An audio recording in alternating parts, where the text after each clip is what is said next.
হে নবী, এ কোরআন আমি দিয়েছি আপনাকে লিতাশকর জন্য না, আপনি অপমান হবেন, অপদস্থ হবেন, মায়ের খাবেন, না খেয়ে থাকবেন, বন্যার পানিতে ডুবে মরবেন, এই জন্য কোরআন দেই। কোরআনে কারিম দিয়েছি এগুলো সব ওভারকাম করার জন্য। এ কোরআন আমাদের কাছে থাকার পরও আজ আমরা ওভারকাম করতে পারছি না, তার একটাই মাত্র কারণ, জেলা আমির যে হাদিসটি বলছিলেন আমরা ওটার বাস্তব ব্যাখ্যার দিকে যাব, উনি সময় পাননি এই জন্য বলতে পারেন। আল্লাহ পাক নবীজিকে এখানে ডাক দিয়েছেন তহা বলে। কি বলে? কোরআনে আমরা জানি বিশ্ব নবীকে বিশেষভাবে আল্লাহ 7টা নাম ধরে ডাক দিয়েছেন, তার ভেতরে তহা একটা। প্রথমে ডাক দিয়েছেন ইয়াসিন, হে নেতা। ইয়া শব্দের শাব্দিক অর্থ হচ্ছে হে, হরফে নেদা। সিন মানে সাজ্জেদ। তাফসিরে কাবীর আল্লামা ফখরউদ্দিন রাজি রহমতুল্লাহ আলাইহি উনি ইয়াসিন শব্দের ব্যাখ্যা করতে গিয়ে 5টি বিষয় নিয়ে এসেছেন। তিনি বলেন সিন মানে সাজ্জেদুল আলামিন, সিন মানে সাজ্জেদুল বাশার, সিন মানে সাজ্জেদুল কাউনাইন, সিন মানে সাজ্জেদুল আম্বিয়া, সিন মানে সাজ্জেদুল মুরসালিন। আমরা অনেকে এখানে জানি হাদিসটা যে সূরা ইয়াসিন যদি কেউ একবার তেলাওয়াত করে 10 খতম কোরআন শরীফ পড়ার সওয়াব হয়। এটা আমরা জানি কিনা? কখন হবে? প্রত্যেকটি অক্ষরে মাস্ট বি 10টা করে নাকি আপনি পাবেন। এর ভেতরে 83টা শিক্ষা আছে, এগুলো আপনার জীবনে তো থাকা লাগবে। তার প্রথম শিক্ষায় আল্লাহ দিয়েছেন ইয়াসিন, আল্লাহর ঘোষণা দেওয়া নেতা এ পৃথিবীতে একজন, তার নাম মুহাম্মাদুর রাসূলুল্লাহ সাল্লাল্লাহু আলাইহি ওয়াসাল্লাম। সুতরাং আপনি যদি বাংলাদেশ সহ বিশ্বের 228টা রাষ্ট্র এখন চলছে স্বাধীন পরাধীন মিলে, এ পৃথিবীর জমিনে কেউ যদি বাস না করে বলে আমি মঙ্গল গ্রহে বাস করব, চাঁদের দেশে বাস করব, সেখানেও নবীকে আপনাকে নেতা মানা লাগবে। ইয়াতানাজ্জালুল আমরু বাইনাহুন্না, প্রত্যেকটি জগতে আল্লাহর গ্রহে নক্ষত্র যেখানে আছে সৃষ্টি, ওখানে আল্লাহর বিধিবিধান আল্লাহ নাজিল করছেন তাদের মতো করে। যেহেতু পৃথিবীতে আমরা মানুষ বাস করি, এই জন্য আমাদের জন্য আল্লাহর বিধান যেটা আছে তার ভেতরে ইয়াসিন এই 6666টি আয়াতের ভেতরে আছে না নেই? সিদ্ধান্ত নিয়ে বাড়ি যাবেন, আল্লাহর নবী বাদ দিয়ে কাউকে আমরা নেতা আদর্শ মানি না। এটা কিন্তু নামাজের মতো ফরজ।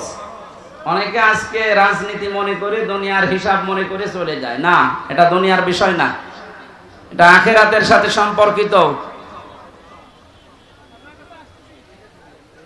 এখানে বাস না করে কেউ যদি মঙ্গল গ্রহে বাস করে, সেখানেও মুহাম্মাদুর রাসূলুল্লাহকে আদর্শ নেতা মানা লাগবে।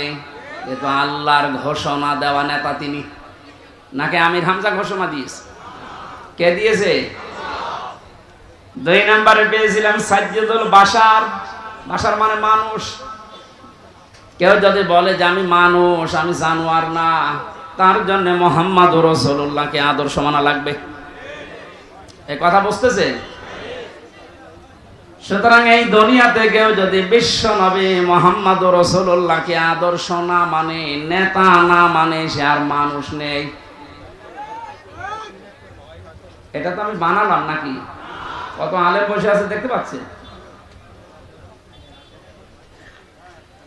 বাকিগুলো একটা একটা করে ব্যাখ্যা আপনারা পড়ে নেবেন ইবনে কাসিরে, তাফসিরে কাবীরের ভেতর থেকে। আমি শুধু ইঙ্গিত দিলাম কেন, আল্লাহর ঘোষণা দেওয়া নেতা যিনি, তাকে বাদ দিয়া যাকে আপনি অনুসরণ করছেন, অনুকরণ করছেন, আপনি যে বিপদে পড়তে যাচ্ছেন সেটা কোরআন দিয়ে আপনাকে শোনায়। কিয়ামতে আল্লাহ যখন বিচারের প্রথম ধাপে ডাকবে আপনাকে, তখন একা একা ডাকবে। অকুল্লুহুম আতিহি ইয়াউমাল কিয়ামাতি ফারদা। আল্লাহ পাক বলেন কিয়ামতে প্রতিটি মানুষকে আমার সামনে দাঁড় করাবো স্রেফ একা একা, কেউ থাকবে না আপনার সাথে। বিচারের দ্বিতীয় ধাপে আল্লাহ এবার আর মানুষকে একা ডাকবেন না। ইয়াউমা নাদউ কুল্লা উনাসিন বিইমামিহিম।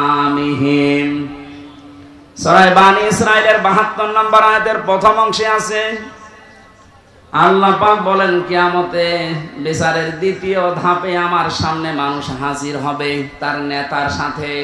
কার সাথে? বলেন বলেন। এটা যদি শুধু স্রেফ দুনিয়ার বিষয় হতো আমি বলতাম না। প্রথমে আপনার নেতা থাকবে, এরপরে পেছনে থাকবেন আপনি। ও মাগুরাবাসী, আপনি আমার পাশের জেলার মানুষ, এই জন্য আপনাকে বেশি ভালোবাসি। আপনি যেন জাহান্নামে না যান, কিয়ামতের ওই কঠিন ময়দানে যেন ধরা খেয়ে না যান, এই জন্যই তো ব্যাখ্যা। আপনি তাফসিরুল কোরআন মাহফিল লিখে দিয়েছেন। একটু নিজের মনকে জিজ্ঞাসা করেন, কিয়ামতে যেহেতু আপনার নেতার সাথে আল্লাহ ডাক দিবেন, প্রথমে নেতা, এরপরে কর্মী। মাগুরাবাসী নিরপেক্ষভাবে দৃষ্টি দিয়ে বলেন তো কি মনে হচ্ছে আপনার?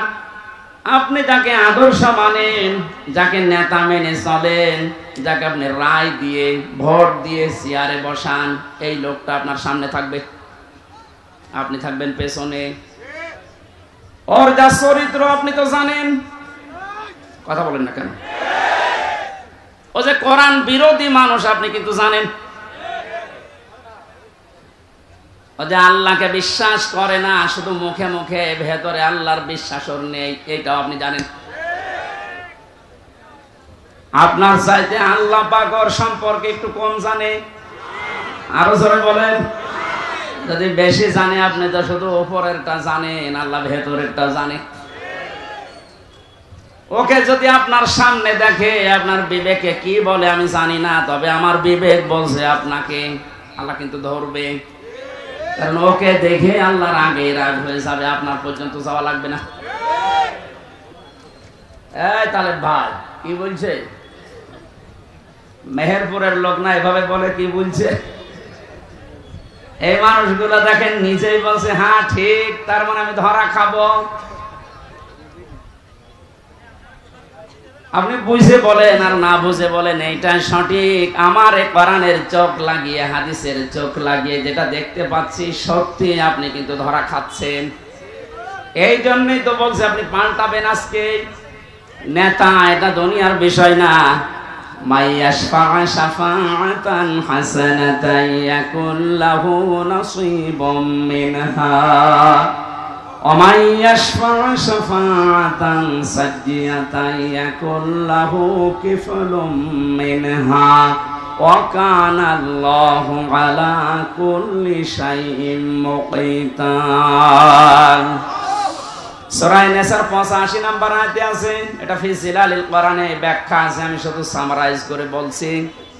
আল্লাহ পাক বলেন, কেউ যদি ভালো কাজে সাহায্য সহযোগিতা করে, সুপারিশ করে, একটা লোক ভালো কাজ করে যা পাবে আপনি শুধু সুপারিশ করে তাই পাবেন। এর ব্যাখ্যায় মুফাসসির লিখেছেন, কিয়ামতে বহু মানুষ উঠবে, তার আমলনামায় লেখা থাকবে জিনার গুনাহ। লোকটা বলবে, মাবুদ আমি বৈধ স্ত্রী নিয়ে সংসার করেছিলাম, আমি জিনা করিনি, তোমার ফেরেশতারা মনে হয় ভুল করিস। আল্লাহ পাক বলেন, বান্দা আমি জানি তুমি জিনা করনি, তো তুমি আমার মানুষকে সাপোর্ট দিয়েছিলে, ভোট দিয়েছিলে, রায় দিয়েছিলে, সমর্থন জানিয়েছিলে। যে লোকটা ক্ষমতার চেয়ারে বসে জিনা জারি করেছিল, নাইট ক্লাব চালু করেছিল। কয়েকদিন আগে একটা জরিপ পেয়েছিলাম, শুধুমাত্র ঢাকা সিটিতে 250টা নাইট ক্লাব চলছে। এখানে সব জায়গায় শুধু আল্লাহর জিকির হয়, কি হয় টের পাচ্ছেন না? এগুলো যারা করেছিল, আপনি তো রায় দিয়েছিলেন, তাদেরকে সাপোর্ট দিয়েছিলেন। এই লোকটা ক্ষমতা পেয়ে, আপনার ভোট পেয়ে, রায় পেয়ে, চেয়ার পেয়ে, এই যে নাইট ক্লাব গুলো চালু করে আল্লাহর জিকিরের পরিবর্তে নাফরমানি চালু করেছে। হাজার লক্ষ লক্ষ জেনা সংগঠিত হয়েছিল। শুধু একা পাবে না, আপনার এই রায়ের কারণে আপনার আমলনামায় ফ্লেক্সি লোড হয়ে যাবে। এখন যদি বলেন আমার তো ফ্লেক্সি খোলা নেই, খোলা লাগবে না, এমনি খুলে যাবে, কারণ আপনি তো খুলে দিয়েছেন। অনেক মানুষ এমন আছে তারা বলবে, রব্বুল আলামিন আমি তো হজ করিনি, আমার নামের আগে হজের সওয়াব লেখা, কোন কারণে? আল্লাহ পাক বলেন, বান্দা আমি জানি তুমি হজের সামর্থ্য ছিল না, হজ করতে পারোনি।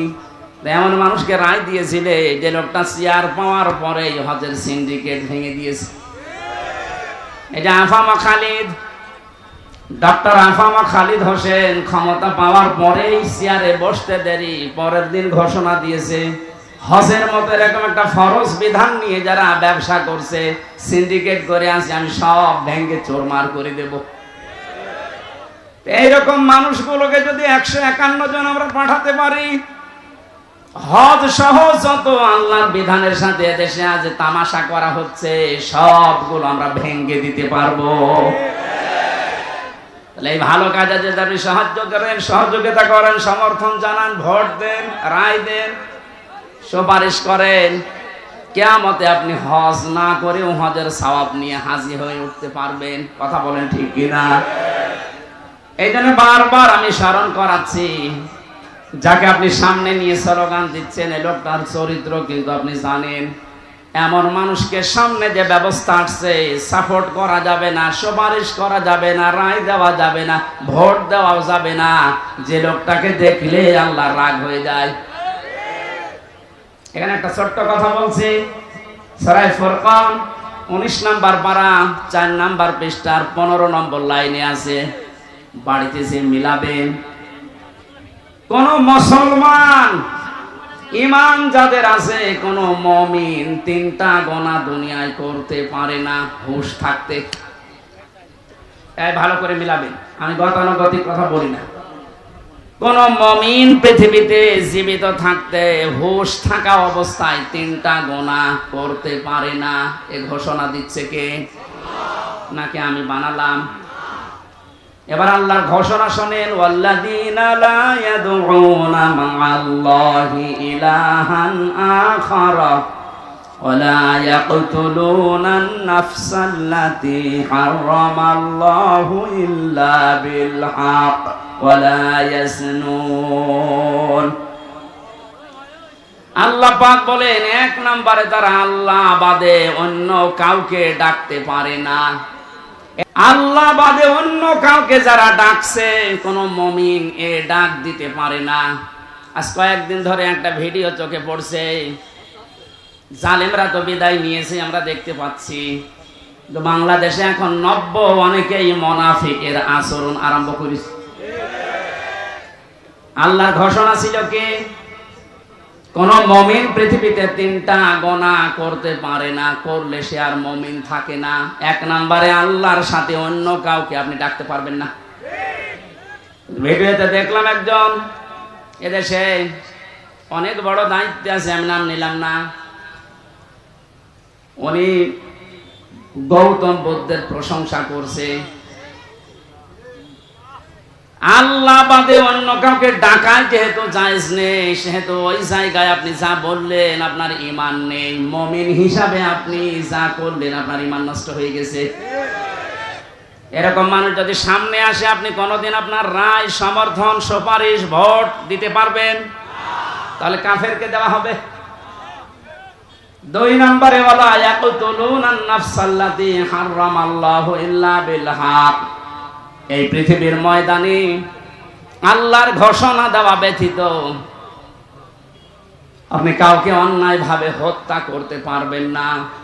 অথচ এই 5 তারিখের আগ পর্যন্ত আপনি তাকান, ন্যায় অন্যায় কোথায় পেয়েছেন? আমার সামনে কুষ্টিয়াতে 14 জন মানুষকে শহীদ করে দেওয়া হয়েছে।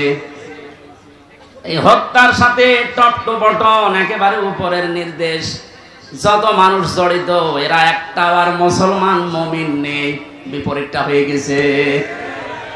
এরা যদি সামনে আসে, কোনোদিন সুপারিশ করবেন, রায় দেবেন, ভোট দেবেন, সমর্থন জানাবেন। 3 নম্বরে ওয়ালা ইয়াজনুন, মুমিন কখনো সজ্ঞানে স্বইচ্ছায় হুঁশ থাকার পর জিনা করতে পারে না। কিন্তু বাস্তবতা আমরা পুরো উল্টা দেখেছি। এই 17 বছর এত বড় দরবেশ, ওর ফেরেশতা দেখেছেন, মানুষের বউ জোর করে নিয়ে সংসার চালিয়েছে। জোরে বলেন নাউজুবিল্লাহ।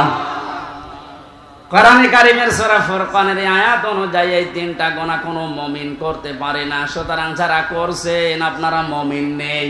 আর দেশে 96% মুসলমান কোনোদিন আপনাদেরকে সাপোর্টও করতে পারে না।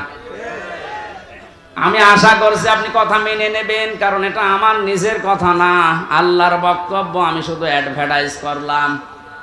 কথা বলেন না কেন? মানবেন কিনা আপনার বিবেককে জিজ্ঞাসা করেন। নবীকে যে আল্লাহ 7টা নামে ডাক দিলেন, তার প্রথম নাম যেহেতু ইয়াসিন ছিল, ইয়াসিনের 2 নাম্বার অর্থ হচ্ছে সাজ্জিদুল বাশার। মানুষ হিসাবে দাবি করলে আপনাকে মুহাম্মাদুর রাসূলুল্লাহ মাস্ট বি, তাকে আদর্শ নেতা মানাই লাগবে। কেউ যদি না মানে, আলাদাবুল মুফরাদের বর্ণনা, দুনিয়ায় যাদের আদর্শ, যাদের নেতা মুহাম্মাদুর রাসূলুল্লাহ ছিল না, এই মানুষটা মরণের পরে বিনা হিসাবে, বিনা বিচারে জাহান্নামী।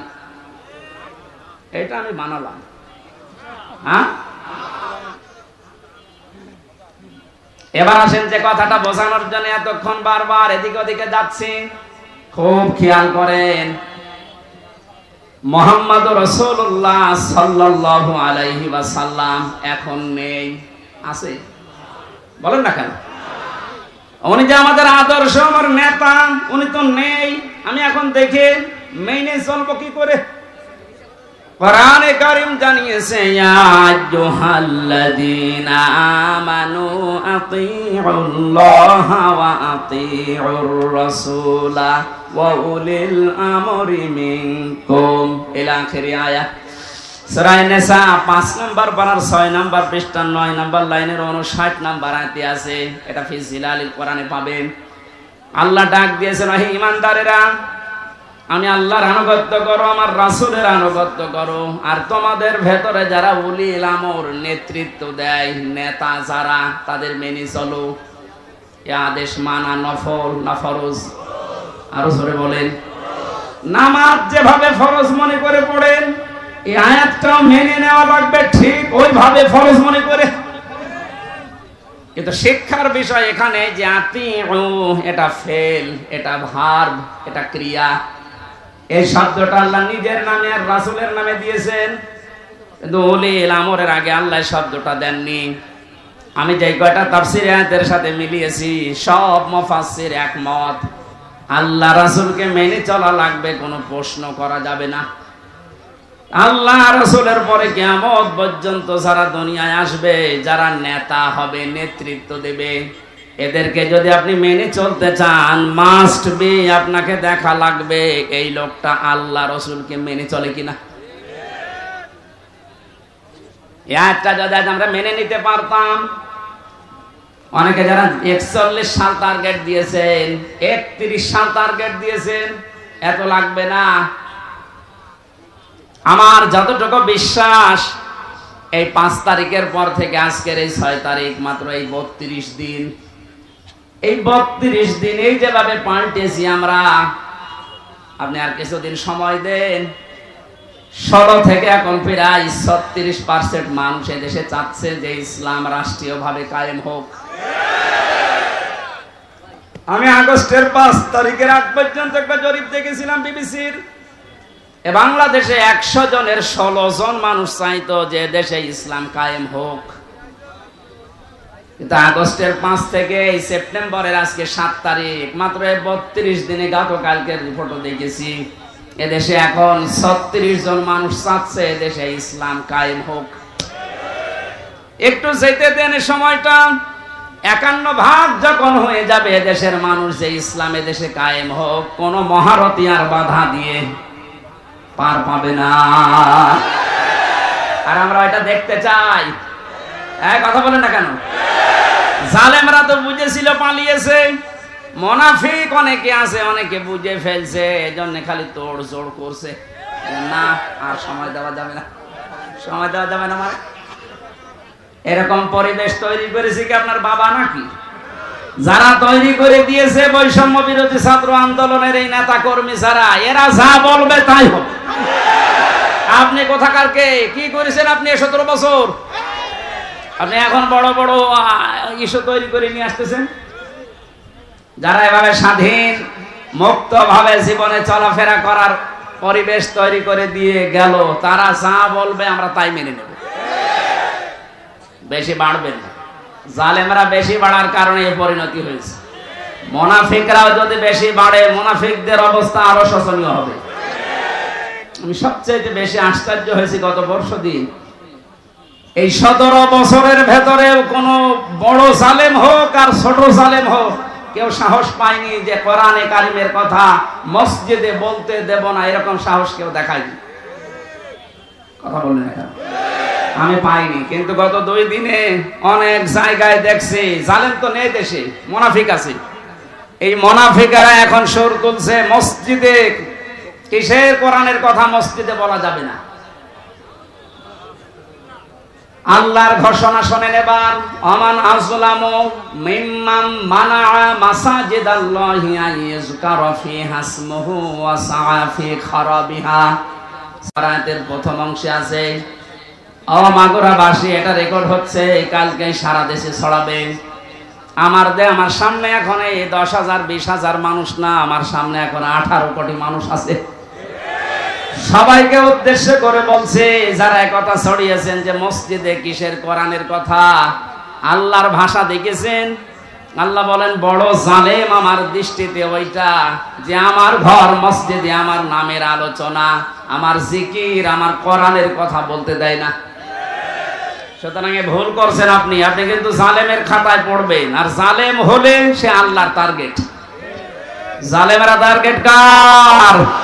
বলেন বলেন বলেন। আল্লাহ যদি কাউকে টার্গেট নেয়, কি হয়েছে দেখেছেন কালামানিকের? বিসি উড়ে গেছে। কথা বলছে না? আমি অপমান দেখেছি পৃথিবীতে বিভিন্ন মানুষের, কালামানিকের মতো অপমান আমি দুনিয়ায় দেখিনি। একটা টক শো থেকে যারা ডাবিং করে ওর কথা দিয়েছে, যা তাই বলে আমার বিসিতে মারবে, কি হারিয়েছে। এখানে যারা মুনাফিক আছেন আপনারা থামবেন। যারা আল্লাহ বাদে অন্য কাউকে ডাকার কথা বলে ওর তো ঈমান নেই, ও তো মুনাফিক। মুনাফিকও না, কাফের। এই কথা বলেন না কেন? কারণ মুমিন কোনদিন আল্লাহ বাদে অন্য কাউকে ডাকতে হ্যাঁ, অন্য ধর্মের যারা আছে তাদের দেবতাকে ডাকবে, কোনো অসুবিধা নেই, ডাকুক, আরো ব্যবস্থা করে দেওয়া লাগবে। কিন্তু আপনি মুসলিম নাম নিয়ে আল্লাহর পাশাপাশি অন্য কাউকে ডাকবেন, আপনার ঈমান থাকবে না, আপনি বেঈমান হয়ে গেছেন। আজ কিছু মানুষ এই যে 96% মুসলমান বাদ দিয়ে বাকি থাকে, আর দেশে অন্য ধর্মের কয় ভাগ? 4 ভাগ। বলেন বলেন। এই 4 ভাগ মানুষকে নিজেদের পক্ষে রাখার জন্য আন্তর্জাতিক ভাবে বিভিন্ন মহলকে এটা দেখানোর জন্য ঈমান পর্যন্ত অনেকে বিক্রি করে দিচ্ছে। আমি নিচে নামলাম না, আপনি বোঝার যদি বুঝে নিন। এখানে যে কথাটা আমি ইঙ্গিত দিতে চাচ্ছি, মুহাম্মদুর রাসূলুল্লাহ বাদ দিয়ে অন্য কাউকে যে মানুষগুলো আদর্শ মেনে আছেন, আপনি ভুল পথে আছেন। কিয়ামতে আপনি যে ধরা খাবেন আপনি নিজেই স্বীকার করলেন। সুতরাং এখনই আপনি ফিরে আসবেন। ফিরে আসবেন কিনা বলেন তো? ফিরে আসবেন। আমি চাই আপনি যেন কিয়ামতে বিপদে না পড়েন। আমরা সবাই আল্লাহর বানানো জান্নাতে যেতে চাই ইনশাআল্লাহ। আমরা কোরআনে কারিমের একটা মাত্র আয়াত পড়েছি, সূরা তাওবা 119 নম্বর আয়াত। এর ভেতরে যে কথাগুলো আছে এই কথাগুলো আমি তাফসীর আকারে বলার চেষ্টা চালাবো। আমা তাওফীকি ইল্লা বিল্লাহ। জেলা আমির সাহেব হাদিস পড়েছিলেন, পড়াটা উনি সময় পানিয়ে যদি ব্যাখ্যা করতে পারেন, এটা বাস্তবের সাথে আমাদের আজ মিলানো লাগবে। আন আবি হুরায়রা রাদিয়াল্লাহু তাআলা আনহু قال قال النبي সাল্লাল্লাহু আলাইহি ওয়াসাল্লাম, বিশ্বনবী বলেন, হযরত আবু হুরায়রা থেকে এটা বর্ণিত, মান কোরআন কোরআনা, যে ব্যক্তি আল্লাহর কোরআন পড়ে, ফাস্তাযহারাহু, এবং কোরআনকে যারা ইজহার করার চেষ্টা করে। ইজহার মানে আমি যতগুলো অভিধানে ইজহার শব্দটা মিলিয়েছি, ইজহার শব্দের শাব্দিক অর্থ প্রকাশ করা, স্পষ্ট করা, দাঁড় করানো, কায়েম করা। আধুনিক ভাবে এখন যারা হাদিস ব্যাখ্যা করছে তারা লিখছে ইজহার মানে বিজয়ী করা। কোরআন যারা এদেশে আমরা পড়ছি, আমরা যদি এই মানুষগুলোই কোরআনকে বিজয়ী করার জন্য চেষ্টা চালাই, ফাহাল্লা হালালাহু ওয়া হারামা হারামাহু, এর ভেতরে বর্ণিত হালালকে হালাল জেনে মেনে নেওয়া, হারামকে হারাম জানার পরে ছেড়ে দেওয়া, আদখালাহুল্লাহুল জান্নাহ, নবীজি বলেন আল্লাহ তাকে জান্নাতে দিয়ে দিয়েছে। মাগুরা বাসে আমরা এখনো মরলাম না, অথচ আদখালা মাছের শিখা দিলেন কেন? আমরা তো মরব, কবরে যাব, এরপরে তো জান্নাত। নবীজি একই জানিয়েছেন আদখালাহুল্লাহুল জান্নাহ, আল্লাহ তাকে জান্নাতে দিয়ে দিয়েছে। তার মানে কি? মুহাদ্দিসিন ইকরাম ব্যাখ্যা করতে গিয়ে হাদিসে লিখেছেন, সত্যি যদি কেউ কোরআন 4টা শর্ত মেনে পড়তে পারে, শুদ্ধ করে পড়ে, ওটা বোঝে, নিজে ওর উপরে আমল করে, আর ওটা মানুষের কাছে পৌঁছিয়ে দেওয়ার নিয়তে চেষ্টা করে, তাহলে কোরআন পড়ার অর্থ পেলাম কয়টা? শর্ত। কোরআন পড়ার শর্ত কয়টা? শুদ্ধ করে পড়া, নিজে বোঝা, ওটা নিজের ব্যক্তিগত জীবনে আমল করা, কাজে পরিণত করা। 4 নম্বরে ওই কথাটা মানুষের কাছে পৌঁছিয়ে দেওয়ার জন্য চেষ্টা করা। এই 4টা শর্ত মেনে যারা কোরআন পড়ে এবং কোরআনকে যারা ইজহার করার, বিজয় করার চেষ্টা চালায়, এই যে ইজহার শব্দের শাব্দিক অর্থ যে বিজয়ী, এটার বাস্তব উদাহরণ সূরা সফের ভেতরে আল্লাহ দিয়েছেন। ওয়াল্লাযী আরসালা রাসূলাহু বিল হুদা ওয়া দীনিল হক লিইয়ুযহিরাহু আলাদ দীনি কুল্লি ওয়া কাফা ওয়ালাউ কারিহাল মুশরিকুন। আল্লাহ বলেন তিনি সে আল্লাহ যিনি তার রাসূলকে সত্য দিন দিয়ে, জীবন বিধান দিয়ে দুনিয়াতে পাঠিয়েছেন। উদ্দেশ্য তার একটাই, লিইয়ুযহিরাহু আলাদ দীনি কুল্লি, যত রকমের বিধান দুনিয়াতে আছে, মানুষের তৈরি করা নিয়ম নীতি, সবগুলো পেছনে ফেলে দিয়ে আল্লাহর কোরআনকে, ইসলামকে তিনি বিজয় করবেন। জোরে বলেন সুবহানাল্লাহ। এই আয়াত এবং এই হাদিসের বাস্তবতা যেটা আমরা এখন টের পাচ্ছি,